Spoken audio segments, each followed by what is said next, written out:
Panghuling salita. Sino siya para sa iyo? Pansamantala. Hindi iyan rhetorical lang.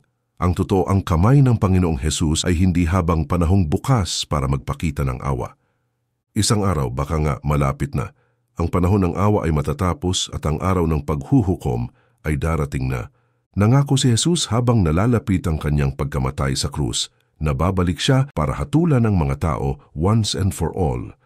Ang panahon ng kaligtasan at awa at biyaya ay pansamantala lang, at ibig sabihin nito na darating ang araw na wala na sa iyo ang pagpapasya. May magpapasya na para sa iyo, at ang hatol para sa iyo ay ang itapon ka palayo sa Diyos kay Hesus habang panahon. Kaya napakahalaga para sa iyo na pag-isipan at sagutin ang tanong na, sino si Hesus?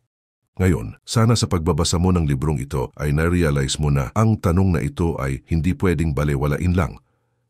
Ano pa man ang maisip mo tungkol kay Hesus, malinaw ang katotohanan na mayroon siyang matibay na pahayag tungkol sa iyo at sa iyong relasyon sa Diyos. O nga't pwede mong baliwalain ang mga pahayag na iyon. Pwede mong baliwalain ang kahit ano, pero wag lang basta-basta. Pero kapag may nagsabi na, ikaw ay isang rebelde sa Diyos na lumikha sa iyo, at ang parusang nararapat sa iyo ay kamatayan. Pero dumating ako para maging kahalili mo, para akuin ang parusa at iligtas ka. Dapat naman sana ay bigyan mo ito ng pansin. Siguro ay hindi ka pa handang manampalataya kay Hesus.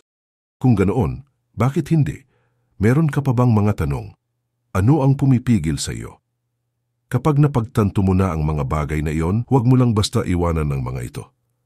Pag-aralan mo, pagsumikapan mo, alamin mo ang mga sagot sa iyong mga tanong. Ang isyong ito, sino si Hesus? Ay napakahalaga, malaki ang nakasalalay rito.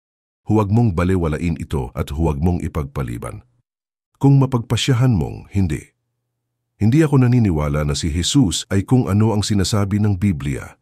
Hindi ako naniniwala sa mga pahayag niya tungkol sa kanyang sarili. Sige lang, at least ay buo ang iyong tugon. Pero ito ang pakiusap ko, kaibigan. Huwag kang magpaabot sa araw ng paghuhukom na sinasabing, dapat pinag-isipan kong mabuti ito. Dapat pinagsikapan ko. Dapat ay naglaan ako ng oras para magkaroon ng sagot.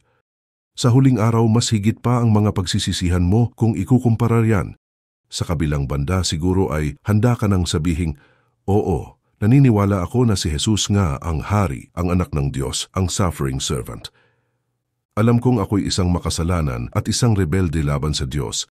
At alam kong nararapat akong mamatay dahil sa pagre-rebelding iyon at alam kong kaya akong iligtas ni Hesus. Kung ganoon, dapat mong malaman na hindi isang mahirap na bagay ang maging Kristiyano. Walang mga ritual na kailangang gawin, walang mga salitang kailangang sabihin, walang mga gawa na kailangang gawin.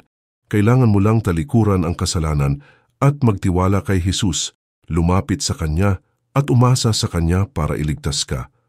At pagkatapos ay ikwento mo sa mga tao, ito si Hesus. Siya ang nag-iisang nagliligtas sa mga taong katulad ko at sa mga taong katulad mo.